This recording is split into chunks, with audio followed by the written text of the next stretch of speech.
আমিনুল ইসলাম বুলবুল এই লোকটার জন্য আমার বড্ড মায়া হয়। লোকটা 12 লক্ষের অধিক টাকা বেতনের আইসিসির চাকরি ছেড়ে দিয়ে বাংলাদেশে এসেছিলেন বাংলাদেশ ক্রিকেটকে সার্ভ করতে, বাংলাদেশ ক্রিকেট নিয়ে কাজ করতে।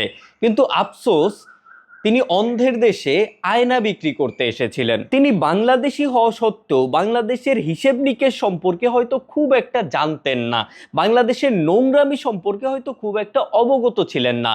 নয়তো 12 লক্ষের অধিক টাকা বেতনের আইসিসির অত লোভনীয় চাকরি ছেড়ে দিয়ে কেউ এই নোংরা নর্দমায় আসে ময়লা পরিষ্কার করতে? লোকটা বিসিবির দায়িত্ব নেবার পর থেকে ওনার সাথে কি না করা হয়েছে বলেন।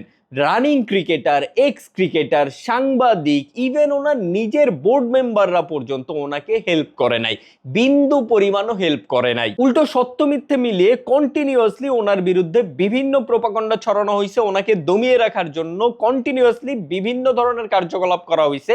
একটা মানুষকে ভেঙে ফেলার জন্য যা যা করা প্রয়োজন তার থেকেও বেশিই করা হয়েছে ওনাকে নিয়ে।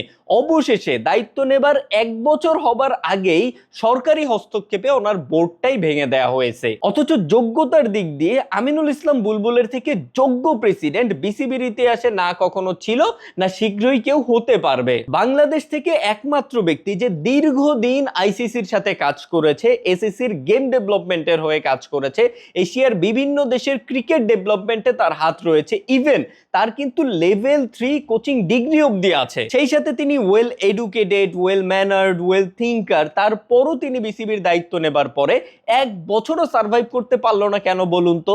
কারণ বাংলাদেশে কোনো পদে সার্ভাইভ করার জন্য যেই গুণগুলো থাকার প্রয়োজন, যেমন নোংরামি করা, যেমন পা চাটা, চাটুকারিতা করা, স্বার্থন্বেষী হওয়া, এই গুণগুলো আসলে তার মধ্যে ছিল না। যাকে সেসব কথা, বাংলাদেশ ক্রিকেটের পারফরমেন্সের সাথে সাথে বাংলাদেশ ক্রিকেটের ক্রেজও যে দিন দিন কমছে এটা তো আসলে প্রকাশ্য। সেই সাথে কফিনের শেষ পেরেকটা বোধহয় মারা হলো আমিনুল ইসলাম বুলবুলের মতো যোগ্য মানুষকে দায়িত্ব থেকে সরিয়ে তামিম ভাইয়ের মতো একজন চাটুকার এবং একজন স্বার্থন্বেষী মানুষকে বিসিবির দায়িত্ব দেওয়ার মাধ্যমে। Rest in peace Bangladesh cricket.